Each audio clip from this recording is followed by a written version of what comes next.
The story continues. The monster touched the head of Subaru, then the system suddenly updating. It's repairing Subaru's damaged body. His nearsightedness was corrected. His legs, which had previously been broken, were regenerated. His heart and lungs were revived. Subaru opened his eyes and breathed again. As soon as he took his first breath after coming back to life, he was confronted by this strange creature. He was startled and immediately ran, but the creature just walked away in silence without reacting. Looking around, Subaru began to remember everything that had happened. He knew that he was now inside that creature was surely the master of that door. He remembered an interview he had seen with the legendary Hirosaka. In the interview, the reporter asked what happened inside a trial door, and Hirosaka explained that, in his case, it looked like a medieval castle with a gold surface. It was probably the place of residence of the door's owner. He also explained that behind each trial door, there is a leader, and to become a player, you have to be recognized by that leader. The aim of the trial is to surpass him. Subaru realized that the being in front of him was the owner of the rainbow door. He wondered what kind of test this was. He remembered that in Hirosaka's test, he had to face a golden knight in a sword duel, and after winning, he was recognized and received his power. Even in the interview, Hirosaka invoked his famous golden sword to show the result of the trial. The Subaru understood that the aim of the test was simple, to touch the owner of the door. That was enough. However, looking at the creature that looked more like a monster with a body glowing in rainbows, he realized that it wasn't going to be easy. The creature was clearly impatient, sighing, and then asked how much longer Subaru would be standing there. He said that his body had fully recovered, and now it seemed that it was his brain that was broken. The Subaru replied that he was fine, and the beast, out of patience, told him to hurry up. He said that this was the test. If he can touch it with a single blow, it will grant him its power. It's as simple as that. Subaru, a little lost, asked who exactly he was. The creature replied that there are only 3 types of door in the world: gold, silver, and bronze. He had never heard of a rainbow door. But then he wondered what the point of this silly piece of information was. Suddenly, the creature summoned an absurd blast of energy that almost split Subaru in half and completely destroyed the room and everything in it. Subaru realized at that moment that touching that being would be practically impossible. But the beast, already tired, told him to hurry up because he wanted to get it over with and go to sleep. Subaru was completely shaking with fear. He even tried to accept the situation, but his legs were so weak that he couldn't even stand up. The creature, curious, asked what was going on and also wondered why they had chosen someone like Subaru for this. Despite saying that technically it couldn't help, the creature decided to give him a present. It threw him a red sword, followed by a veritable shower of weapons in the same color. Subaru was terrified, but realized that none of those weapons fell on him. In fact, he was supposed to choose one. The beast explained that if Subaru was so afraid of touching him, he could use any of those weapons. And if he couldn't, all he had to do was turn right, go through the door, and go home. However, if he chose the door, it would mean giving up the race. At that moment, Subaru wondered whether he should really touch that absurdly powerful creature or simply go back to his previous life. Facing his own past, Subaru decided to get up. The creature asked if he was really determined, and Subaru, trembling, started walking toward the door. The rainbow creature then said it was impressed. It realized that Subaru opened that door not by chance, but because deep down he wanted power. Subaru realized that this was true, even though he was completely terrified. After all, everyone who seeks power ends up feeling that fear. The creature looked at him and said that after all, he was just an insect. These words reminded Subaru of everything he had experienced. He remembered when he was called an insect by his own brother, who stole all his power. He remembered all the people who had tried to kill him and how all his life he had been treated like nothing. The rainbow beast said that, as far as he was concerned, it didn't matter if Subaru wanted to live like a miserable wretch. It wasn't his problem. However, he warned him that he would have to bear the consequences of his choices. He could grow old like an insect, but it would be his responsibility. At that moment, Subaru, full of rage, slammed the door and wondered what was wrong with it. He wondered what the fuck it was. He said that all powerful people are arrogant. They always think they can do whatever they want just because they have power. They even think it's normal to call other people insects.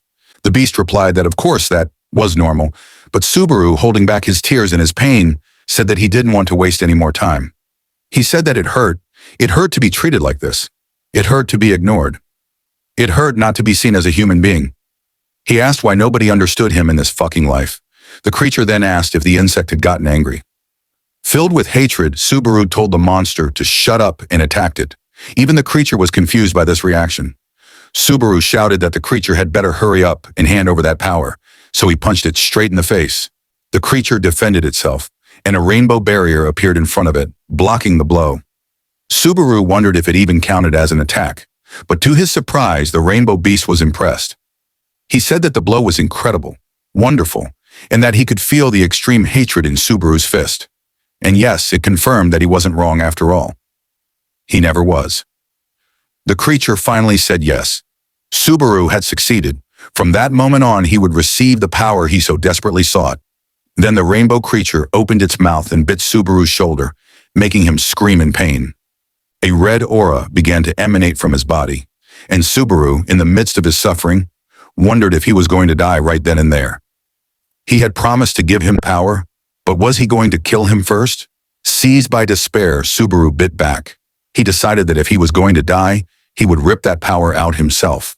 The creature was completely surprised and said that it had never seen anyone as interesting as him. And for that very reason, he decided to offer an extra service. Soon that red aura began to transform into a rainbow aura. The pain became so intense that Subaru simply collapsed to the ground, paralyzed. The system then announced that he had passed the test. His body was being reconfigured, and he was no longer just an ordinary player. Before disappearing, the creature wished Subaru good luck. It revealed that its name was Vanquish, and that it found Subaru extremely interesting. As soon as Vanquish disappeared, the system confirmed that the ordeal was over. From that moment on, Araki Subaru officially became a level 1 player. But more than that, he was now a progenitor vampire, inheriting the supreme skill called Vanquish. When he woke up, the name of this skill echoed in his mind. The system reported that he had acquired the blood model skill, along with a bonus skill called Rainbow. He also gained 3 additional skills: Blood Usurper, Those Who Hate Glory, and Those Who Walk Under the Sun. While all this was going on, the door to the trials began to disappear. Subaru had 30 seconds to get out of there, as the ground was literally collapsing. But to his misfortune, his body still couldn't move, so he ended up falling into the abyss as the door shattered. Outside, the bully who was watching saw the door break down and commented that this meant Subaru had failed the test. Sawatari, mocking, said that after all that he had still failed. However, before they could celebrate, a rainbow-shaped interdimensional crack appeared in midair. From within it, Subaru appeared, completely whole. As soon as Subaru came out of the interdimensional crack, the people around him were shocked. They commented that he was back, but completely finished. Sawatari, confused, wondered if he had really become a player. And there was Subaru, his eyes now completely cured of myopia. And of course, although it wasn't a very important detail, his eyes were glowing with the colors of a rainbow, which was something to take note of at the time. Sawatari, not understanding, asked how he had managed to become a player. That's when Subaru realized it was true. Now he was indeed a player. He had received the power of Vanquish. The moment Sawatari tried to attack him, Subaru managed to dodge with absurd speed, something he would never have managed before. Even so, he asked him to stop. Sawatari, annoyed, asked if he had stolen his door, but Subaru thought that, obviously not. That door had been his from the start. Sawatari tried to attack again, and although Subaru was still afraid, his new eyes allowed him to see his enemy's every move, as if everything was in slow motion. Each blow of the katana came in a clear, smooth trajectory, as if the world had slowed down around him. It was then that Subaru realized that he could actually see. He also noticed that even though Sawatari was a gamer, and therefore faster than a normal person, he was still able to follow every movement perfectly. He dodged every attack as if it were natural, and the other bully watching was completely impressed. Meanwhile, Sawatari was getting angrier and angrier. Subaru thought he could finally dodge. So he grabbed Sawatari's sword-wielding hand and asked him once again to stop. Only Sawatari realized that, despite everything, Subaru was still shaking. Filled with hatred, Sawatari screamed, calling Subaru a bastard, and asked him if he had any idea whose arm he was holding. At that moment, Subaru was terrified again. Sawatari knew that even with power, he was still terrified. Taking advantage of this, he landed a brutal knee right to Subaru's stomach. Then he tried to throw a punch, but Subaru managed to dodge it with great effort. Even so, Sawatari landed another blow. However, it was at that moment that Subaru realized something strange. The blow simply didn't hurt. The system then appeared in his vision, informing him that his vitality was working properly. His HP was 155 out of 173, and his mana was 131. The system also explained that if his HP reached 0, he would be unable to move. So he had to fight with everything he had. Subaru wondered if this was some kind of tutorial. He realized that this was how a player saw the world. He could see the trajectory of the attacks, the distance, the statuses, the map, everything in real time. And maybe that's why that blow just now hadn't hurt a bit. Now it was clear to him. Yes, he was a gambler. Meanwhile, Sawatari was starting to get desperate, and the other bully even more so. His friend even commented that Subaru could probably already see the status menu, but Sawatari, completely out of control, told him to shut up. He said that never ever would a miserable insect like Subaru, who had pissed himself with fear earlier, be able to kill him. Without wasting any time, Sawatari activated her Red Rose ability, trying to burn Subaru alive. A giant explosion hit him straight on. However, to everyone's surprise, Subaru came out practically in one piece, feeling only a slight heat on his body. He thought he was going to die, but when he looked, he saw that his HP had only dropped to 121. Subaru realized that if he was hit a few more times, it would really get dangerous. Meanwhile, Sawatari, completely indignant, shouted at him, asking if he was kidding. He said that the Red Rose had enough power to destroy a car, and yet Subaru held on. The other bully, terrified, asked if they shouldn't run away. The door Subaru opened was stronger than gold, but even so, Sawatari insisted that they shouldn't.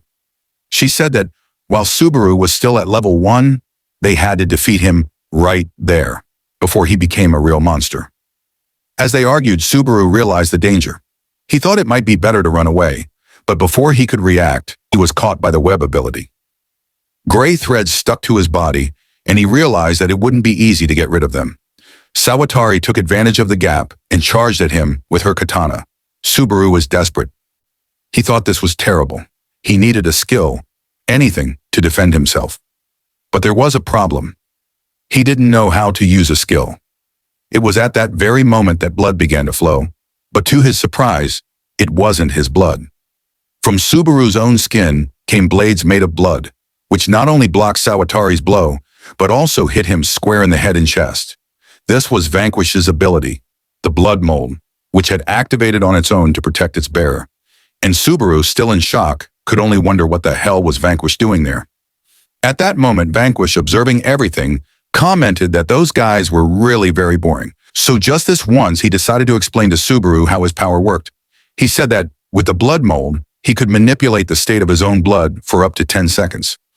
The sword that defended him just now, for example, was precisely a manifestation of this.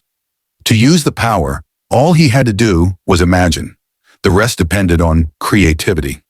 As soon as Sawatari was hit by the blades, the webs holding Subaru immediately broke. Vanquish then advised Subaru to feed the anger he felt. At that moment, he was almost hit in the eye by Sawatari's blade, but managed to narrowly dodge it. Only, unlike before, they were no longer calling him an insect but a creature. But a monstrous creature. Subaru, unable to understand, asked why he still insisted on attacking him. Even in that deplorable state, Sawatari, completely overcome with fury, replied that he had lost his own door because of him, and that, in addition, Kunisaki had died. So now Subaru had to die. He said he was a murderer, but Subaru fought back, pointing out that they had tried to kill him first. Only Sawatari, completely blinded by rage, said that it would have been better if Subaru had died inside that door. He said that no one would miss him because no one needed him. Subaru then closed his eyes and reflected. In a way, it seemed true. But following Vanquish's advice, he decided to feed his anger. He opened his eyes, filled himself with hatred, and told himself that they were all selfish bastards. At that moment, he concentrated his rainbow power, accumulating an absurd amount of energy in his fist. Even though he was facing a blade that could kill him, he simply ignored it, easily broke the sword in half, and landed a devastating punch right in Sawatari's face. The impact was so absurd that Sawatari bounced off the walls like a rubber ball. When he finally fell to the ground, he was practically dead. Subaru, panting, completely possessed by his own rage, looked at the destroyed body. The other bully, in shock, asked if that had really happened with a single blow.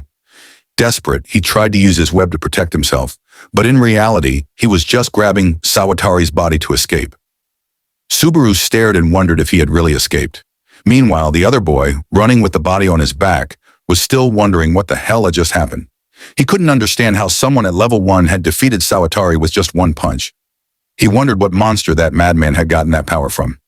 Meanwhile, Subaru stared at the entire destroyed shed, with blood splattered all over it, a body practically broken in half, and wondered what he should do now. He told himself he'd won, but what was he supposed to do with all that mess? He had no idea how to deal with it. The next morning, the police arrived at the scene and were completely horrified. Analyzing the body, they commented that such a precise and clean cut, which broke a person in half, was definitely not made by a human being. Perhaps it was the work of some creature from the depths. But at that moment, someone appeared on the scene. It was none other than Hirosaka Renji. He told the policeman not to worry, as he had already checked the surroundings and there was no sign of any creature nearby. However, when one of the policemen approached with the victim's card, he realized that this guy was Kunisaki Shotoru, a bronze-ranked player. Next to the card, there was also his player registration card. Hirosaka, analyzing the situation, thought that if someone managed to break a bronze-ranked player in half, then the culprit was at least as powerful as a silver-ranked player. His heart was racing. In fact, technically, it wasn't even his heart, but the heart of Ludwig, the owner of his door. He took a deep breath and said that it didn't matter. They would find the culprit as soon as possible. After all, this was no time for the players to be fighting among themselves.